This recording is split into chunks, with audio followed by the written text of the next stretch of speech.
Okay. I've been wanting to do this interview for months now. This is such a special conversation with one of my closest and dearest friends. Her name is Christine Gutierrez, and we have coined our friendship as being soul girls for life. Soul girls. We met 18 years ago at business school where she stood by my side in the ER all night. That's a story for another day. But she was also my co-founder of my previous startup venture, Babaco. And she has become one of the closest people in my life, the person who knows all my dirty secrets and holds me up in the most vulnerable moments. She is also a brilliant operator, entrepreneur, business boss lady who has an incredible, fun-loving family. And as we were all going through the height of the pandemic last year, she gets diagnosed with breast cancer and her whole family gets COVID. She is here to tell her story. She'll share her reflections of wisdom, and you'll just see that the way she just authentically lives will inspire us to do the same. So, Christine, thank you for being here. Oh, what a heartwarming and heartfelt intro. Thank you so much. Girlfriend, I have this here just because I love you so much. Oh, and my God. I'm just so excited for our community to connect with you. But let's start with giving everyone a bit of context. Tell us who you are, about your family. Give us an overview of just your whole journey, however you want to tell it. Sure. Yeah. Thank you so much for having me on here. Just sort of as a background, Ayana Care was such a big part of our journey. So I am so grateful for this opportunity to help and give back and just be able to tell our story, and hopefully it'll help somebody else out there. Mm-hmm. But just as a way of background, as Jessica said, we met almost 18 years ago, but I am pretty much a Chicago native. I've been here since grade school, and we have lived here. My family migrated from the Philippines, and so I'm Filipino. And I grew up in the suburbs of North Chicago. Actually met my husband. He was my high school sweetheart. Senior year, senior year of high school. We went to prom together, and we have all those really great throwback pictures that we can show our kids. But decided to stick it through, and we are one of those rare, I guess, occasions where the high school sweetheart story works out. So we've been together now for, I guess, over 20 years together, but married for 15 years. We just had our 15-year anniversary.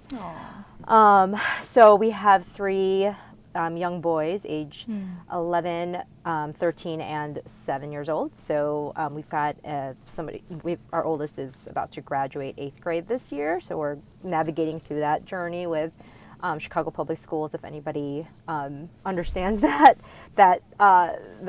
challenge here.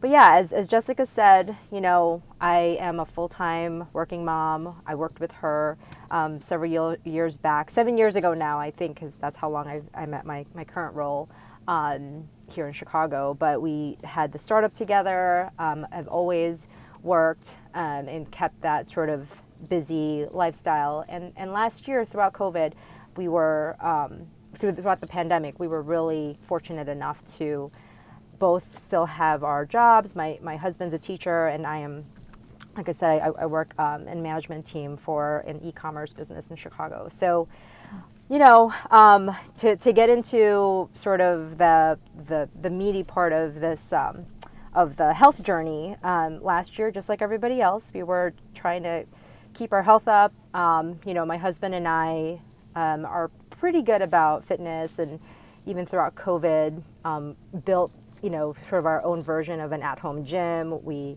got a treadmill and, kept the kids busy with at-home martial arts, and even just like doing some of their own drills. Because my husband and I joke around to people, if he could be anything else besides a teacher, he could probably be a personal trainer. Totally. He's really fit. I could totally really, see that. Cognizant about diet, food. It's actually pretty annoying sometimes to to be married to somebody so health conscious, because when I'm about to have the huge scoop of rice, he just looks at me knowing that like the carbs do not do well with my body anymore. But you know, that's for another time. But yeah, so again, we're always, you know, we are trying to maintain a healthy lifestyle, although Jessica will tell you that I do slip oftentimes, especially when it comes to dessert. So, but we try our best. So really, we, you know, throughout the pandemic, we had said, when we started to see a few people get COVID, and we had said, you know, if we get it, it'll be fine because we're so healthy and we're going to be able to battle through that. So thankfully last year, my doctor's office, they started to take in appointments again for mammograms. And so I was already delayed a few months since they had stopped doing that during the summer. That's when I was really due to get mine. And as soon as the appointments opened up, I scheduled it. And you know, a bit of background there too. 3 years prior to that, I did have a scare as well, where I had a mammogram, needed a biopsy from some results, and so I was really diligent about keeping up with it year on year after that scare. So, you know, it was normal for the last 3 years, and then they called me and said, you know, listen, we found some more stuff that doesn't quite, you know, pan out. Let's come in, you know, let's have you come back in. And lo and behold, you know, after a few more procedures and biopsies, and I really thought it was going to be similar to what happened 3 years prior, where they just said it's just some calcifications. You never forget that day. And for me, that was November 16th, 2020, when your doctor calls you and tells you, unfortunately, the results were not benign. So that's really when this whole thing started. And honestly, the first person I called was Jessica. And I just, I think because I knew that she has, you know, good or bad, she has had to listen through a lot of people's anguish and journey and challenges. And I knew that she would know how to, I mean, it sounds weird, but how to react, you know, and in the most appropriate way that would not make me feel like, because even though she had heard probably multiple stories from people and their challenges given her line of work, I just knew she wasn't going to say like, don't worry about it, you know, but you've got access to doctors. Actually, you know, her husband is, you know, had actually worked in this division at the hospital that I was going to go at. So she never minimized it, but that was the moment where I just remember thinking like, this is life changing. And so, so that's really when that whole started. And then, you know, we're battling through it, just trying to figure out, you know, making appointments to do more discovery. And then 2 weeks later, it's Thanksgiving. And the week after that, we all start not to feel well in the house. And unfortunately, you know, my husband had seen some friends who had come in during the Thanksgiving weekend. And, you know, we were really careful throughout the pandemic, but as many others out there as well, there was just, I think some, you know, people were excited to see each other. Maybe there was just some, and I think back then too, getting COVID was really taboo. And now I've heard multiple stories about, you know, people where as careful as you can be, sometimes it just happens. And so, so we all end up getting COVID, and it's not just a mild case of COVID, and as we had thought we would get through it because we're so healthy. But my husband, this model of fitness, actually ends up in the ER, you know. And so I recall that, you know, the phone call, his mom is actually a retired nurse, and we were tracking his oxygen, and when the oxygen levels went below 90, which apparently is alarming, she said, you know, I never panic about anything, and because as a nurse, she's seen everything, but you have to take my son to the hospital. Wow. And at that point, you know, with no vaccines out yet, and right. and even though I also had COVID, nobody else could do it really at that point. So she said, I'm sorry, you're the one that has to take him. It's not even as if she could come over or his brother could come over or anyone else to help with that. So yeah, I mean, he ended up in the hospital for 4 days, hooked up to oxygen and steroids and all that jazz. I mean, at that point too, we were really, at the end of the day, grateful, blessed that he got COVID later in the stages of treatment, because they knew they had a protocol by that point, by winter of last year. So he was out, he was there for 4 days and then came home. And then, we can talk a little bit more later about that recovery journey, but it didn't stop at the hospital. So when he came home, there was obviously care at home, and Yes. that didn't go that smoothly at first, and it was challenging. But Why was it challenging? Was it because he was really sick? I mean, I remember, just to, I don't know, add to everything that you're saying, he is so strong. He's so healthy. I mean, he would blow off a cold faster than anyone. And so this was really shocking for you and for everybody. And so when they were like, okay, this is what you have, now go home. And here you are with this new diagnosis. So there's all that going on. And then, so when you say it was really hard recovery, break that down for us. Like what were some of the hard things about it? Yeah, I think one of the main things was that he was the disconnect between what the hospital said he needed to do at home and what when I talked to them versus what they had given him when his discharge. And so for me, I know that's a huge opportunity out there in terms of just consistency of at-home care. Because I recall when the nurse said, we're going to release him and here are the things that you need to do when he gets home. And then when he got home, he said, I just want to sleep and rest. And I remember thinking, you need to move around. There's like blood clot risks and all this stuff. And he was really almost furious that there was that like sort of mental and emotional toll on him too, of feeling like I should be able to take care of myself.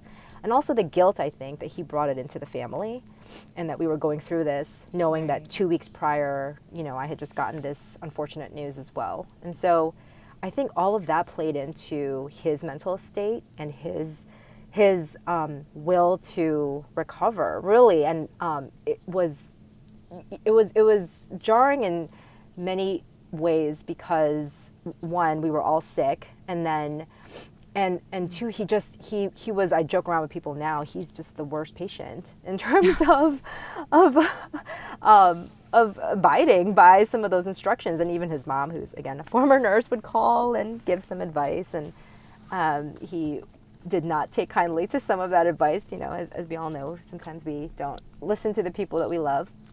But it wasn't until the moment where a friend came over who actually he had COVID a few months before, and so he was the only one that felt safe enough to come into our home because he had antibodies, and so he had just got tested for antibodies and said, he's like, I know I've gotten this already. I'm going to come in and talk to him. And I think that was a turning point when somebody who knew what he was going through was able to say, I acknowledge it. I know what you're going through. You can't say, because you're telling everybody else, you don't know what this is like. I actually do know what this is like. So get over it and get your ass out of bed and be there for your family. You did this. And so now own it and start showing your family and your kids that you're fighting through it. So that was really the turnaround moment for him. So you're at this point with your family where here you are, new diagnosis, everyone gets sick. Okay, Glenn turns around. But this is a point where you're like, okay, like what will support look like? And just for context, we all have that friend in our group who everyone just loves. I mean, you're always there for everybody. You are their glue. You make it fun. You listen to everybody. It really is that glue. But then here you are now the recipient or the person that needs the care. So was it easy for you? I mean, people would just think, oh yeah, everyone loves you. You've been there for everybody. Everyone's just going to show up. This is so easy. Tell us a little bit about what that support was like as you then go through the actual breast cancer part of that journey. So, because I remember that was a turning point though, right? Because you got the diagnosis, You told a few of us. And then the COVID hit and we're like, okay, this is enough. Like, what can we do? What should we do? But we know you're so capable and you are that strong caregiver that so many people identify with. But here you are now, you need help. So tell us what that was like. Yeah, I mean, I think you hit on a lot of things there. And I know that in your discovery of this space as well, you've hit on, you encounter the word burden a lot, right? And so as much as we are so willing to be there for others, when it's turned around, you feel not deserving or like a burden. And so, I had all those feelings right away, even in the discovery period, as you say, when I first found out, and there's just, that period of uncertainty is truly the hardest, in my opinion, at least for my personal journey. And I recall having to make appointments just for consultations and just some other minor procedures. And I didn't want to ask anybody to take me because I thought, well, especially, so let me tell you a quick story. Another layer to this as well, and you know this, but for the audience, is that during the holidays, my family from the Philippines decided to stay with us for 8 weeks. And so not only did we have our family of 5, but we had 4 additional people staying at the house for the holidays. And so my sister-in-law was living with us, and she had offered to come to my breast consultation with me. And at that point, it's still today, they actually don't really allow other people in the room with you. And so I said, you can't even come in with me anyway. Don't worry about it. It's fine. And she said, well, and then she kept saying, do you want me to come with you? And then in my hospital, I go to Northwestern downtown here in Chicago, and it's in the middle of Streeterville where there's a ton of shops, Michigan Avenue, Mag Mile. And so I said, well, I guess if you want to come, then you can go shopping on the Mag Mile. And I tried to iterate like, oh, okay, because there's a benefit for you, sure, come. It's not really for me. So yeah, why don't you come, because then you can do that. And she said, and then again she said, do you want me to come with you? And I just kept saying, no, don't worry about it. And so we separate in the house at that point. And I remember she just texted me from the basement where she's staying. And she said, I've decided I'm coming with you.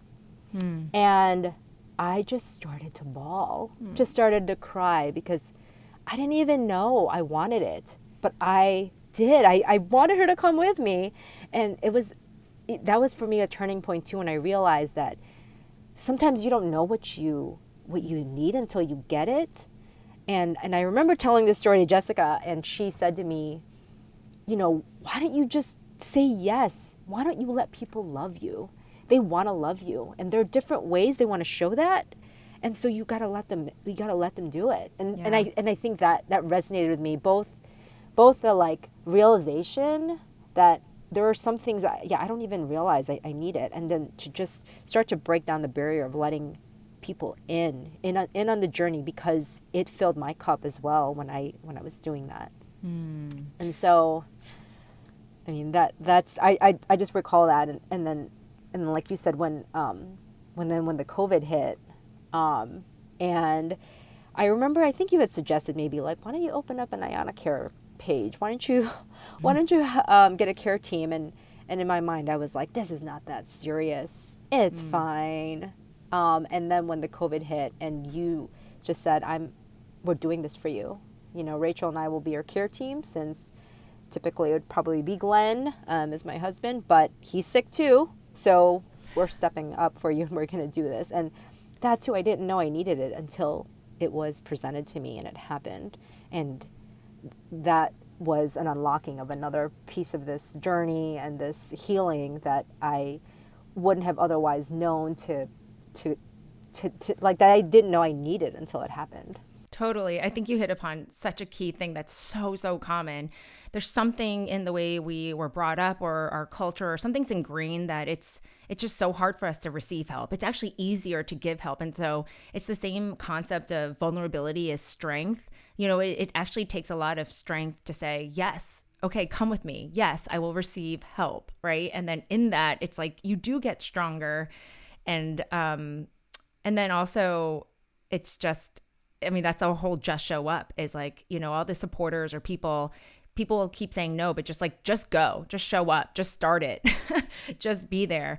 But then, I mean, to go into the next thing, I will say that I'm so proud of you because I know it's hard for you and you are typically the giver and the provider, but you not only received the help, but you owned it. Like you updated people, you shared your heart. We all learned and dug into your journey, but that was because you shared it. And if you didn't share in the way that you did, one, we wouldn't even know what was happening or how to love you or support you. And so that was so critical that, I talked to a lot of, your team, first of all, you were like, okay, maybe. We started with like 6. And then I was shocked. It grew to 117 people. And, so many people have just said how in your sharing and vulnerability, how strong you were and how that has inspired them. And so anyways, I'm just so proud of you because that is, that is key. Yeah, I mean, well, and honestly, the platform allowed for that vulnerability because I think as much as, 117 people sounds like it's crazy, but we have big families and we have, just multiple friend groups like that, different phases of life. And so I also felt like the platform allowed us to really handpick who would be a part of that. And I did eventually, after my surgery, share on more public social media what was going on.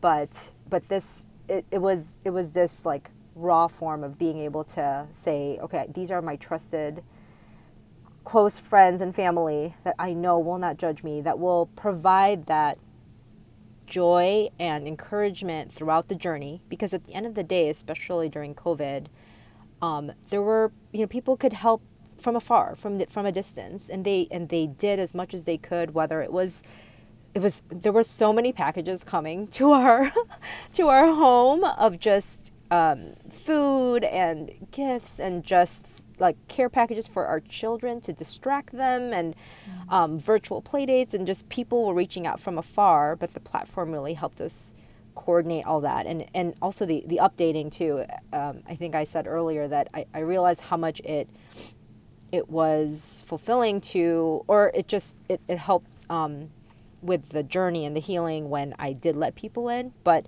having to do that multiple times as well was just, it got exhausting. And I do remember one of my mom friends from our boys' school, she said, if this is really exhausting for you, if you want, I can be the point person to update the school moms. If and I thought that was like a really interesting offer and way to help. And so Ayana Care kind of became that source for everything. But she spoke to the understanding that like yes, I know that everybody wants to help, but it can be a little bit exhausting to ask for it or to update everybody and again. And so again, the platform helped so much in removing some of those barriers and challenges. So was it did anything surprise you about yourself as you were sharing or as you went through the journey, whether it just you and your journey or the way you've kind of interacted with the people who loved and support you? Is there anything that surprised you? Either you were more open or you were more closed, or I don't know, anything that you went from this to that during this journey? I mean, I do think that, in general, if you know me, I will share everything with you. Like if we're close, I'm pretty much an open book, but I do that much more sort of face to face. And so to do, I think it surprised me that when I would message or text or get like a virtual hug, how much that would like get me, that would encourage me even more. So I do remember that. So the morning of my surgery, February 19th, I didn't know that my husband had asked, everybody pretty much on the app to create a little video hug. And so he compiled a bunch of videos from everybody that was able to submit, and showed it to me a few hours before my surgery. And I recall I mean, I was so surprised and so touched. And I just remember after the first like 3 videos, I was just bawling my eyes out, watching this. And I remember him being really worried, like, this is not the reaction that I thought was going to happen. Are you going to be okay? And I was like, you know what? I know all these people. It's like I felt like I was in a race, like a marathon or like an Ironman, and everybody was at that finish line cheering for me. And that's really like the best imagery I could give of that feeling of like I'm running for everybody that's rooting for me and cheering for me. And that was surprising to me about how much that meant, that like these short snippets that it just, and I remember riding to the hospital and thinking like, I'm good. I am not worried because I know I'm going to make it to that line and everyone's going to be there like cheering me on. So wow. I remember that moment. I remember when we were driving to the hospital and he was like, are you all right? I'm like, yeah, I'm good. All those messages just like really lifted me up and encouraged me. And I didn't realize throughout this whole thing how much community would mean in getting through it. So, it's irreplaceable. I mean, it's, one of the dynamics that we always talk about is when someone's going through a hard time, sometimes we don't know what to say, right? And sometimes we can say things that make that person, or we fear that we'll say something that'll make them feel worse, or do we have the words, or so we often say, oh, I'm so sorry for your loss, or I'm so sorry you're going through this, and that's it, because we just want to be safe. But like what I think you're saying and what we're realizing so much is like saying nothing at all is the worst thing that you can do, right? If you just like would you agree with that? Like silence, or like everything you said, like be real, like how that is a dynamic. And then I know some people would even hear that, or even the other side of me would be like, yeah, but if saying nothing is better than saying something bad, but then that's the fear. So it's like this vicious cycle. So after going through, what would you say to supporters, or how would you now support other people after what you've gone through? Like, how would you, that's such a big challenge for people, but we see how much it uplifted you. But what if we say the wrong thing? But I am different too, right? Like what I'm realizing too throughout this journey is, since being diagnosed, it's so crazy to me how many people have come out of my immediate like network and circle that I've known to have breast cancer or didn't realize that had breast cancer. And so, as I mentioned earlier, my sister-in-law, unfortunately, was also diagnosed, about 2 months after I was. And she had a much different journey than me because she actually was diagnosed later stage and had to go through chemo and, the surgery. And now she's going through radiation.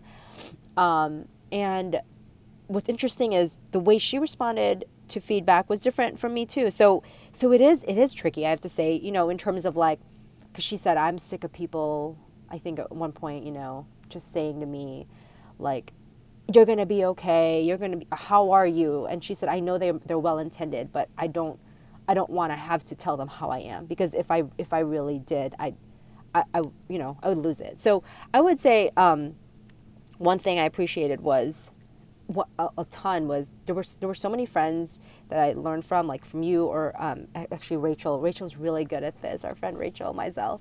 She would send me texts and leave me voicemails, and she would she and actually my friend Meg too would just say like, hey, I'm just thinking about you, don't have to call me back, or don't have to text me back, I just want to let you know I'm thinking about you. And then it didn't feel like the burden of having to update somebody, and just knowing that like you're on my mind, I'm praying about you, if that is, if that's your way of support, and reaching out. I thought like, and so I use that now, especially when I don't know how somebody's going to respond. And then if they want something in return and want to engage, then they often will respond back. But to put something out there and say like, I don't need anything in return, and I'm not telling you how to feel, I'm not telling you it's going to be okay, I'm just thinking about you. I love that. You can't lose that way. You can only win and gain and love and give. And so I think that's such great advice, because you're right. That's such a good point. Like, everyone is different. And until you really understand their, I love the love language, but even that can change when you're going through something as intense as this, right? So it's just more of like, how can we say something that doesn't require something back? It's, it is kind of this burden. How can I say something where it doesn't put the burden on you to respond and it's more for my gain? Like, how are you? Like, how you are. So answering that is more for my benefit than yours, right? Right. Yeah, right. no, that's not helpful. It's more of, how can I love you exactly what Rachel did and just leave it there and be like, no need to respond. I love that. So it is Breast Cancer Awareness Month. And I know that through this, you have always been such a strong, passionate advocate for whatever you believe in. But what would you say? What have you learned? What do you want to tell people, especially during this month where we want to increase awareness on, Yeah. everything? I wasn't sure how I would feel going into this month, honestly, because I know that for a lot of women, it's a very triggering. And, I have to say that my journey was more straightforward than others. And so I don't have as much sort of weight, I would have to say, just because I went straight to surgery, just to give to give people right. the update. I went straight to surgery, and my pathology report showed that they were able to get it all. I got oncotype testing, which for those who have been on this journey understand that it tests the likelihood of the cancer coming back, and those results came back very, very unlikely, and so I didn't need any further treatment, no more chemo, radiation, anything like that. So really very straightforward, and had to just focus on recovery really since the surgery. But I know that this month is, for a lot of other women, it's not as comfortable. And I think one thing that I have also really realized and reflected on since then is especially when I was first diagnosed, I remember asking you and other friends, what did I do? How could I have prevented this? What else could I have done? I mean, I feel like I live a pretty relatively healthy lifestyle. I eat pretty well. I don't microwave anything. What else could I have done? And, and then you realize that there are some things in life that it's just inevitable. It's going to happen. It's not anything I did. Honestly, if there's anything that I did, it was that I was born a woman. Because when I really got more knowledge around this and education, that that's the statistic is that 1 in 12 women or 1 in 8 women will get breast cancer. So I just happen to be one of the lucky 12.5%. And, some of us have higher risk than others because of certain risk factors. But I realized that, if it was inevitable for me and there's nothing I could have done, really self-care and early detection were the key in dictating what that journey was going to look like after actually getting it. And so I think that's one of the big things that I would like to enforce. And I know that's one of the reasons why I finally shared this more publicly on Facebook, when I was like, if this helps somebody else, push them to get that mammogram that they've been putting off. Or I know now that people in our age group is going to start to get colonoscopies and things of that sort, that early detection really is key. And I've talked to certain close friends and family of mine that have been afraid to find out, who maybe have higher risk factors, but knowing that people in their family have had it and that they may come up positive for the BRCA gene or whatever that is, they're afraid of what they would do with that information. But I mean, my advocacy and my message is that if it's gonna happen anyway, would you rather get it taken care of, or I've seen what it looks like when it's stage 2, 3, or 4 as well, when you get that further along the line. And I think that everyone does it, but especially with the pandemic, when everyone put all of those preventative type of appointments on hold, it's easy to just let the busyness of life take over. And so even with our friend group, you're like, everyone get it. And I think all of us have been like, oh, I set my appointment. And I think that's what we need to do, is even as a community, be each other's accountability to say, go get checked.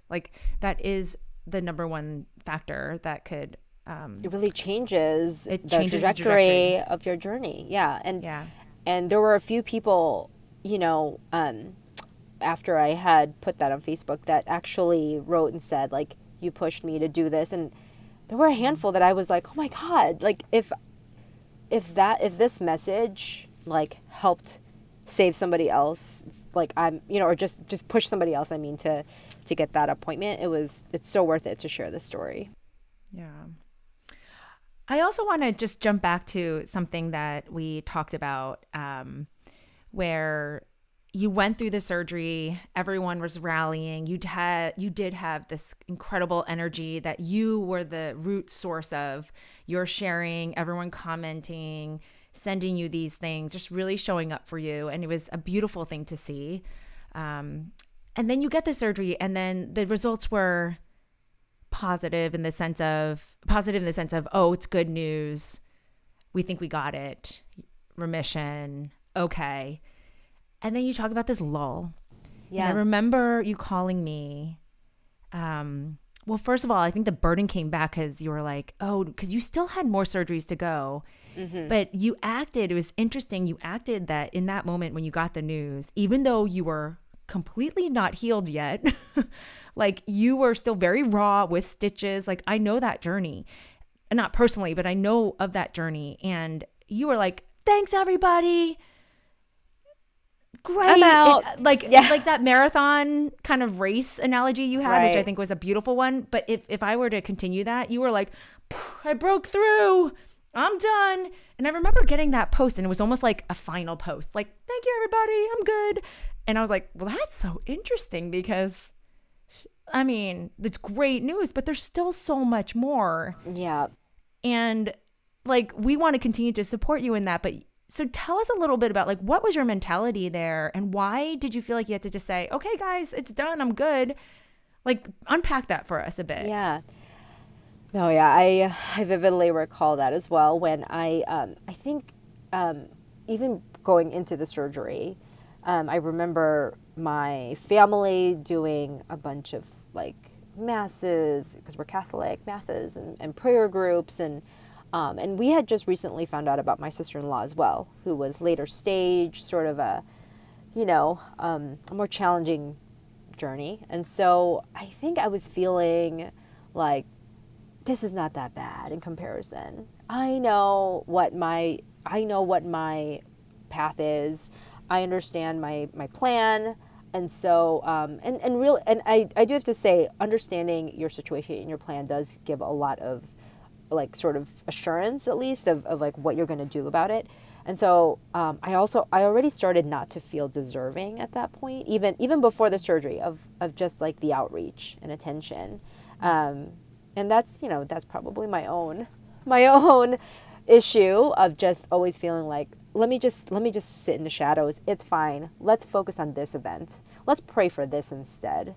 Don't worry about me. I got it. And I remember my mom scolding me, actually saying like, why do you think you're not deserving of our prayers? And so I think at that point, so going through the recovery after the surgery and finding out the pathology, I think I had a little bit of that, like, okay, guys, don't worry about me anymore. I've got this. And so I'm going to focus on like somebody else in my life who was going through a harder journey. Because I felt like there was a little bit of survivor's guilt, I think, of like, I had cancer light. What is that? Like, why would I do that to myself? But that's that's what was going on, honestly, in my head. And people being like, well, don't you have to take like hormone therapy? I'm like, yeah, but that's just the pill. But you know what? It was doing crazy things to my emotional and actually like physical state that I didn't anticipate. But I was like, no, I don't want to burden people anymore with this part of the journey, because now this is not physical anymore. And for some reason, I didn't feel deserving of like any more like outreach. And so, And I know that you had encouraged me to share, and I did, like when I had my other surgery. But even then I was tentative too to share, like, well, should I share this part of this of my trajectory, but I did, and again, it was encouraging, as you had said it would be, in terms of like people saying like I'm praying for you, I'm thinking about you, sending me messages. But yeah, for some reason, and that's probably just my own personal issue of not feeling like deserving, and a little bit of survivor's guilt because it was a more straightforward treatment plan. It's, yeah, I don't know why I would do. It's not a personal issue. Like you saying, it's there, as if there's something wrong with you. I think I appreciate you sharing that, because I think so many people resonate with that. And I think it's a culmination of so many different things. I mean, if you think about movies or the news or whatever, it talks about this one big event and afterwards there's no follow-up. And what you realize is that the journey and the healing, it's a long journey, and the support team still wants to be there for you and love you. And it's just that we don't talk about it enough. Right. And so I think that's another thing. You shared all of that with over 100 people, and that has impacted over 100 people plus more. And we're going to bring that into our own journeys and in the way that we support other people. Yeah. And I think, and I had talked to you about this a little bit too, but one thing, too, was what I realized about going through the cancer and the COVID and everybody helping, as horrible and awful as that time was, there was something so comforting about hearing from everyone as well. That was like, it was this weird paradox in my head that I was thinking, like, it's so unfortunate that it takes sometimes these events for us to connect, but I felt so connected to everybody. And when I did that, when I cut myself off at that point and said, like, I'm done, I missed those connections. But I think, and I also think I had a little bit of guilt of missing the connection from the disease, of saying like, I miss people reaching out to me because I was sick. Or so then I was thinking like, I should just be grateful that I'm not sick anymore. And so I shouldn't need the connection. So it was like this weird space mentally and emotionally to feel like, did I only like it? Did I like being sick because of the connection? Like, of course not. But like, did I enjoy the connections? Yes. And that's okay. And being okay with all those like ands that you have said to me as well. It doesn't have to be one or the other, but it is, it is it's a whole challenge to get through and sort through all those emotions and figuring out what's like, what do I feel bad about? And I probably none of it, but like it's all going on at the same time. Yeah. No, all the ands, like you can be strong and vulnerable. You could be, you can be grateful and needing still that support, Yeah. And yeah, so I thought that was really interesting. I would love to, I remember you sending me this article or video about that lull, and I think that is never talked about. And so I learned from you about that, and I shared it with our team. And so I would love to link that up to this. But I guess as we end our time, there's so much we could talk about. And I would just love to hear, what does I am not alone care mean to you? I mean, that is the crux of what we always talk about. It's the heart of why we build what we build. But sometimes it could be very intangible to see, like, what does that really mean? So however you define it, what does I am not alone mean to you?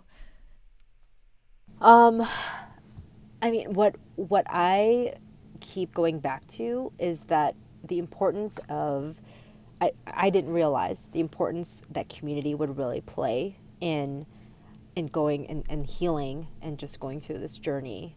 Because I do believe that despite everything, I mean, nobody deserves this, right? But I do believe that, like, I was equipped to handle it physically, and that we would have gotten through it alone.